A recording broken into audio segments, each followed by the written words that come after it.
Hi, this is Ann Wymore with Northern Vibes podcast, your all things Northern Denver. I am meeting today with Vincent. Vincent, tell us a little bit about yourself. Hi, Ann. How are you today? Great. I'm Vincent. I'm the owner of VP Plumbing. We're a Denver and metro area based plumbing company. We're coming up on 2 years in business. Myself personally, I've been in the plumbing business about 20 years. And you're originally from New York. New York. I could kind of tell by the accent. Yeah, I've been in Denver about 5 years.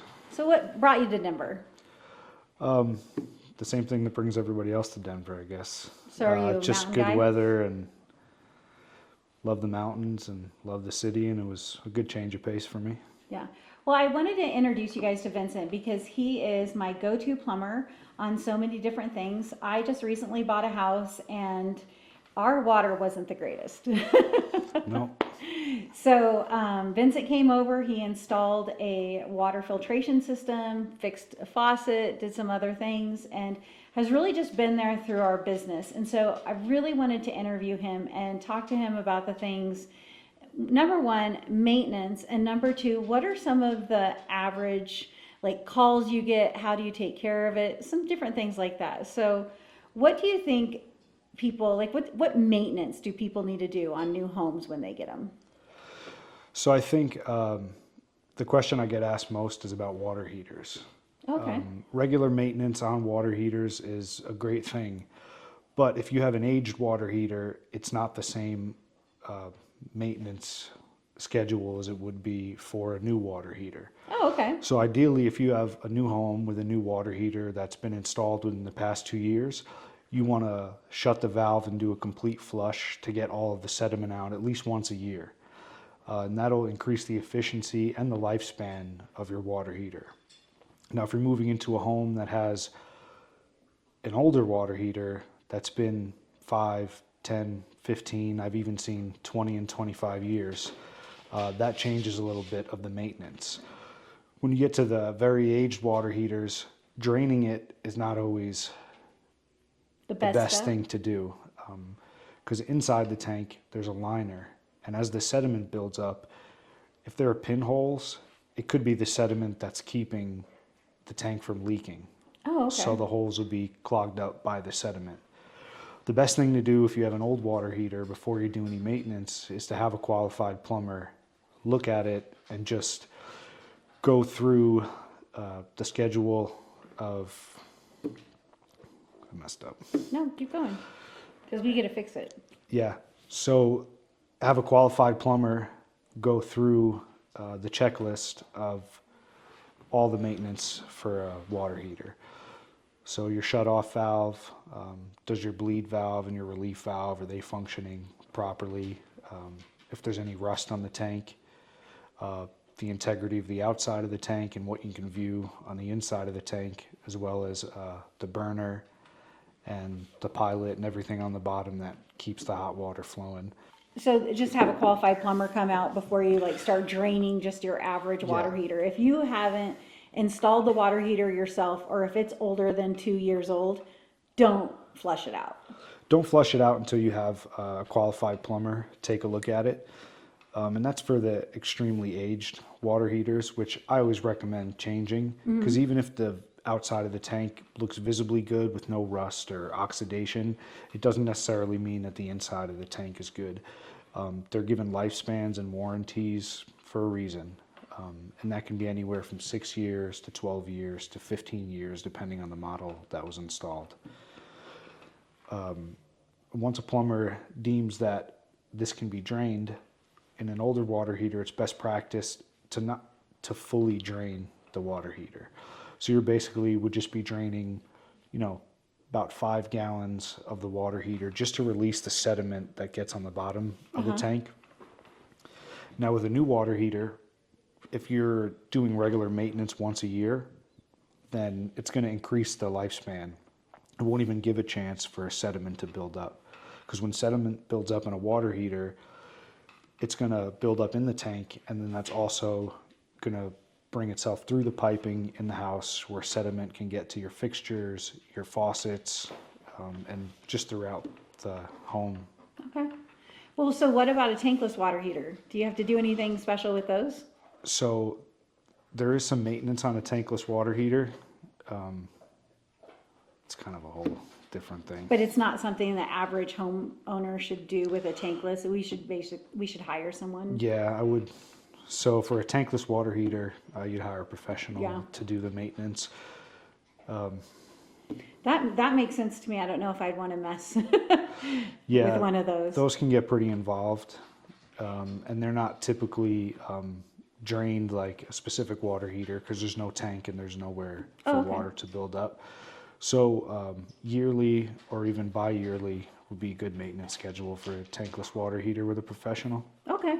And okay, so that leads to the question, tankless or a regular water heater? Like, what do you think there's one that's better? What are the pros and cons to each one? So a tankless water heater is optimal. That's really just a top tier, but not every property can handle one. So I get that question a lot. Can I Yeah. put a tankless water heater in? And aside from the plumbing, it's the electrical. So a lot of the times, most of the time, to put a tankless water heater, you have to upgrade your electrical panel. You'll have to change some of the HVAC for the venting. So it's a pretty involved process. It's more complicated than just switching them out, or do I have room? Yeah, it's more complicated. Room is a big factor, but if your house has an existing tank water heater, to put a tankless is a bit of involved A process. Yeah. Well, I never would have thought that. I would have thought I could just go in. So as I'm showing homes to new clients and we're looking through a home, is there anything specific that I need to look for plumbing? I mean, obviously we're gonna, during the home inspection, they're gonna look for leaks or anything like that. But does corrosion at the top of the water heater, does that signal anything? What should I, like, as an agent, say, hey, we should check this or we should check that? So I think the best course of action would always be to have a plumber who could run through the entire property and check everything plumbing wise. I have a specific checklist that I do for home inspections for recently bought and for sale homes. I think as an agent, you should look at the piping, and corrosion and oxidation, that'll present itself to you. And sometimes you'll see some green oxidation, and that doesn't necessarily mean there's a problem.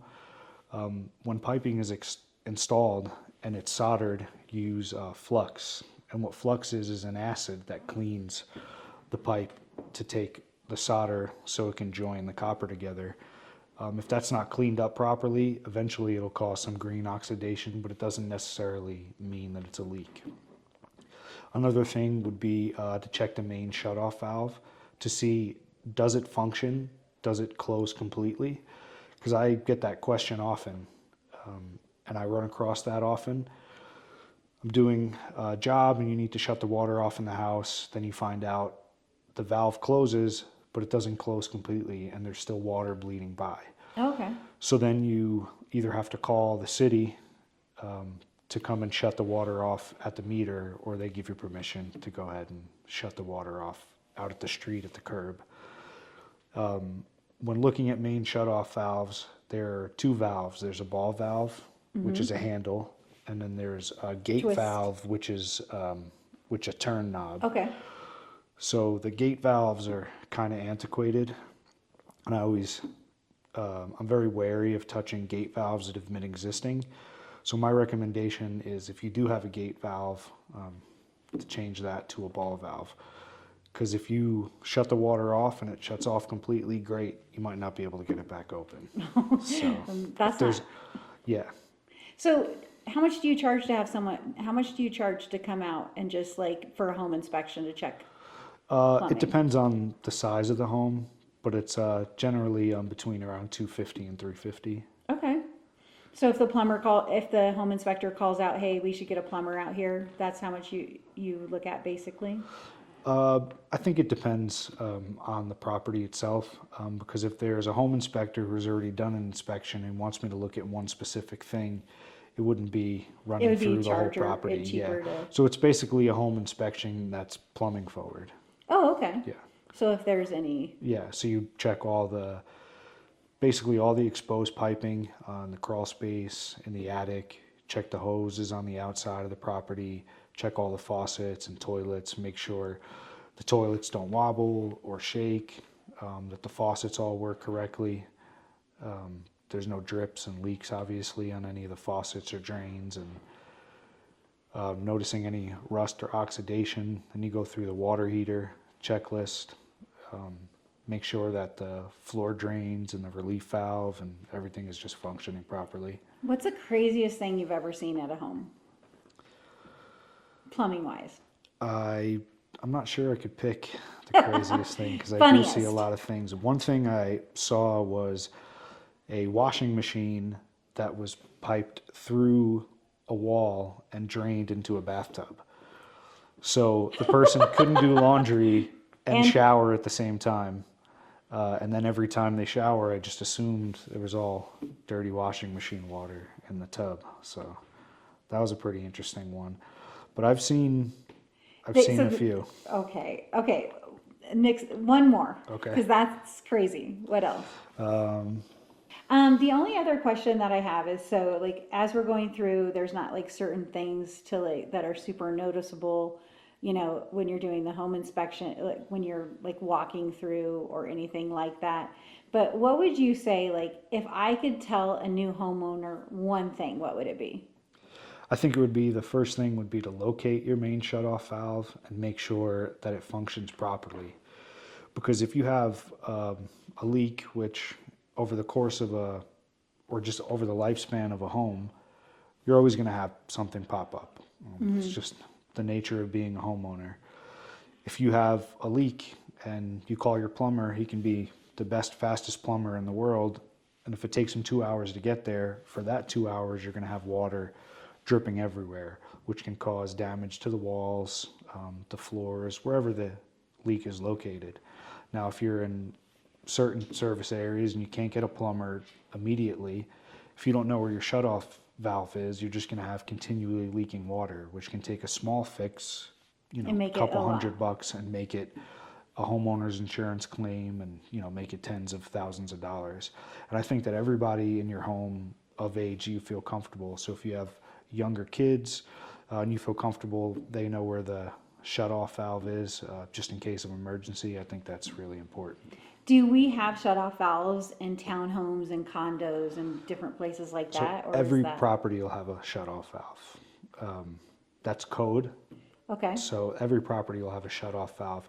When you get to some older apartments, there'll be one main shutoff valve that services the whole building, which you may not have access to, but that would have to go through your maintenance. Ideally, you'd like one in each unit, but especially Denver, especially downtown, a lot of the homes are old, the buildings are old in apartments, and they don't have the same standards and plumbing code today that they did then, or at least it wasn't enforced then.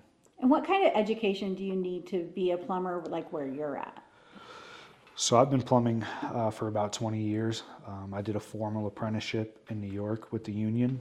I spent about 15 years with the union, heavy commercial work, doing high-rise construction, hospitals, commercial properties. So in New York, it's 5 years you have to do a formal apprenticeship. In Colorado, it's 4 years formal apprenticeship. So you'll have to work under a plumber and have verified hours for 4 years. And then you take your state licensing exam. And then after another 2 years in Colorado, you can take your master's license. So essentially 6 years to become a master, 4 years to become a journeyman. Very cool. Well, I'd like for you to show me where my shutoff valve is. So we looked at your main shutoff valve. Was that a valve or a turn? So that was a ball valve. Okay, that's good. And it's a ball valve that had a side drain on it, which is really good because then you can shut the valve and drain the water from the property. Okay. I did notice that prior to your house shutoff valve, you have a pressure relief valve. And that is standard on most properties. I recommend installing them if you don't have it. It basically is a spring inside a valve that you can tighten or loosen to control the pressure in your property and keeps it regulated. So if you want higher pressure or lower pressure, you can regulate it through that valve there. Okay. I did notice that yours was leaking a little bit, which does happen, so we'll probably have to talk about that one. Yes, definitely you'll have to come back and fix that. Yep. And then there was a secondary valve that goes out to service your sprinklers. Is that what we do for like when it gets cold?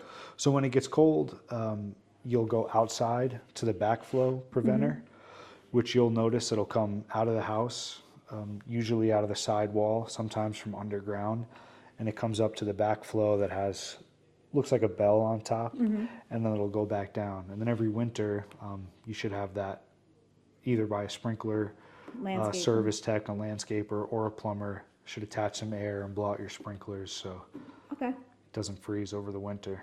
What did you see? Did you saw my descaler, right? And you do have a descaler attached there. So what that does, or what it's supposed to do, you plug it in, you wrap it around the pipe, and it's supposed to limit the scale. I personally don't think they work very well, which is why we installed a water filtration system for you yesterday. Oh yeah, definitely. Because the water quality is really dependent on your municipality. Some are better than others, and that just comes from where the ground comes from, how they do the water treatment. I personally have worked in really big water treatment plants, so it's interesting stuff.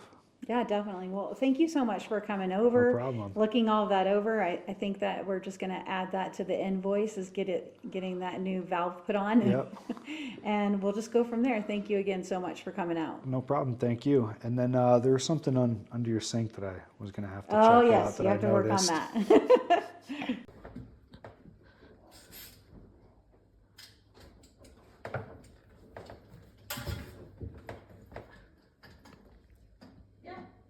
Vincent, tell me a little bit more about your experience. Look at the camera. So I've been plumbing. Wait, do I have to look at you? You said Some. hanging out. Yeah, but still doesn't some. matter. You're okay. Tell me a little bit about your experience. You're making me laugh now. Shot. All right, hold on a second. All right, go. Tell me a little bit about your experience. So I've been plumbing for about 20 years. I started a formal apprenticeship with the union back in New York. I spent a lot of my career working in high-rise construction, working on varying projects, industrial, commercial, high-rises, hospital. I'm certified to do medical gas. I've also done some residential and service work. So I made the natural course career changes for a plumber. I started as an apprenticeship, worked up to a foreman. From a foreman, I worked up to management, field management, project management, and that carried over here to Denver. So you were mentioning that Denver, before Flint, Michigan, where everyone talked about, Flint and their dirty water, Denver actually had the first contract from the federal government or something like that to replace all the lead pipes. Tell me a little bit about that. Yeah, so with the age of the homes in Denver, there's a lot of lead pipes throughout the city. Currently, the last time I checked, there's about 25,000 homes that were replaced with lead service lines. Lead is extremely detrimental. Oh yeah. Lead So we is have like extreme- lead-based paint disclosures and Yeah. different things like that. Water through lead pipes doesn't sound like the safest. No, and the thing about lead pipes is even if you change the lead pipe, let's say you have a lead pipe coming into your property from the water main to your property. Once it gets into your property, if everything else after that is copper and there's no lead anywhere in the house, there's still some time it takes for the lead to get out of the copper pipe because it settles there. Oh, okay. And it's extremely detrimental to children and elderly people, especially. And once lead is in your body, You can't get it. you can't get it out. And my company specifically, we do lead water main changes. So if okay. anybody needs that, feel free to reach out. They stopped using lead in the early 50s. And after that, they switched to galvanized. And then a few years after that to copper. So new homes now will all be copper service lines. But anything around 1950 or prior to 1950, when you're buying a home, you should absolutely check the records to see if they have anything that the water line has been changed. Oh, okay. You can also have a free water test. They give them out at Home Depot. Generally, as you're leaving the Home Depot exit, there's a rack that has little containers where you can get a free water test, and it'll tell you if there's lead in your water. You can also go to Denver Water, and they have a GIS map of all the lead properties that have been changed, and they do have all the records of properties that have lead or suspected of lead. So you can call them and they'll get that Oh, information that's to you. really great information for any home buyer. Yeah, I think it's one of the most important things is to make sure that there's no lead pipes in your home. Even if you're not positive, Why not check it? It's free. I think it's very important to check it, especially, If your home is older than 1950. yeah, and even sometimes, you know, in the 50s, they were supposed to be transitioning away from lead, but it wasn't always regulated as much as it should have been. So, Oh, that's really important. That's Yeah. something I never would have known. yeah. And to have lead pipes removed and replaced, you do need a certified lead contractor, the same way you would in your home if you had lead-based paint. Oh, okay. No, that's really great to know. That's some of the things that I hadn't been aware of. Another thing I think is important to check is asbestos. So around that same time frame and even a little further than that, a lot of pipe wrapping and insulation was asbestos.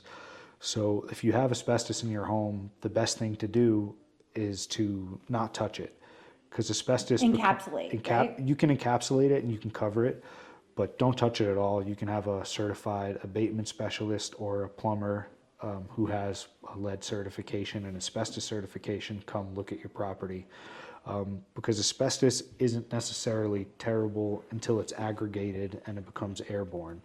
So I recently just did a job where I removed an entire crawl space full of asbestos piping, insulation around some old clay piping and some What do of you the water look for pipe. as a home buyer or a homeowner?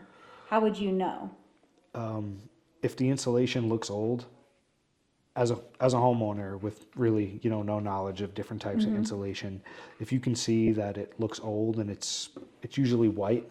Okay. And it's kind of like an off-white color. But if the insulation looks really old, chances are it's probably asbestos. And it can't hurt to have an inspector or an abatement specialist or a plumber just verify that for you. Okay. Cool. If we sent you a picture, could you say, "Hey, yeah, that's I'm pretty sure." Yeah, for So sure. reach out to a plumber. Reach out to Yeah. someone who you value and trust. Take pictures. Send that. It's really Yeah. important. And as far as, you know, pictures and stuff go, if I can do that, you know, that's generally, we don't usually charge for that Yeah. stuff. So we just like to Help out. help out and be involved with good realtors who care about their clients and care about their work. So. Well, thank you very much. And Vincent, we're going to go downstairs right now, and I'll have you show us some things off my water heater and my shutoff valve. All right. Thank Sounds you. good. Tankless water heater, seeing as how I'm getting to like the end of life. I think you could put a tankless water heater in here. It would just be, again, not only up to the plumber. So you But need to The electrician. check with the and- electrician, but you do have your electrical panel right here. So I think this would be a good place to Sweet. put it in if you could. And then No. one other thing that I wanted to show was, Yeah. so here, this is your drain on your water heater. Okay. And they'll all be in this place. Sometimes they're on the side, but they're usually at ground level. Sometimes they look a little different. They're either facing downward, but this is where you would do your maintenance. So you'd attach a hose here, and you'd open this. And like I said, for newer tanks, you would shut this valve here on the cold water, and you would drain this tank completely until the hose runs out of water. Okay. And now for older tanks, you would just open it and just let water out. And once it goes clear, usually after a few gallons, Okay. to get all the sediment out, that'll be better. But I wouldn't drain an older tank completely, because sometimes the water is the only thing that's kind of keeping Going. it functioning. Yeah. How do I know when my tank is almost at the end of its natural life? Is it more so feeling that temperature in the house? Like if the water won't get hot? Are there any other ways to know? So you'll feel the water will get hot, but it'll run out faster Okay. than you would expect, for a 40 or 50 gallon tank. But it's really kind of hard to tell just by visual. Yeah. So you'd need a plumber. And again, it would also be the age of the tank, when it was installed, the warranty. But it's really hard for a homeowner to tell without any visible corrosion or any water leaking. Yeah, because this looks really good, but again, it says replace between 23 and 25. It doesn't look like it's in bad shape. But it probably was original to the house, and the house is over 18 years old. So, yeah, I can see why. And this is a commercial grade water heater, so you do get a little bit more life out of it. Oh, okay. And this here, this is commercial grade, and what this is a blower here, and this is for high altitude applications. You don't always need it, but this is just it's a great thing. It's a great one. This is not your average homeowner water heater. That's awesome. All right, well, show me where that shutoff valve is. You can also purchase an additional 6 years, and these are just numbers because they offer different packages. When your warranty ends, then the Home Depot warranty picks up after that. So the first thing you want to do is look at the age of the water heater. Okay. And then we'll kind of want to just step back and look. Do you see any rust around the tank? Do you see any oxidation? Then you want to look here at your shutoff valve. So on a water heater, you'll have a shutoff valve on your cold and not necessarily on your hot. Okay. Sometimes they'll install a shutoff valve on the hot water, but mostly it'll be on your cold here. Okay. So this is a relief valve, which accounts for expansion. So you want to make sure that you do have a relief valve. You want to make sure that you do have an expansion tank, which allows expansion of the water, and it'll stop vibrating in the pipe. Well, again, if you guys need anything for plumbing, don't hesitate to reach out to Vincent. He has just been there, quick on the spot. We've been able to call him, ask questions, and we just really appreciate you. So if you are in need of any like plumbing or need anything for your house, don't hesitate to reach out to Vincent. And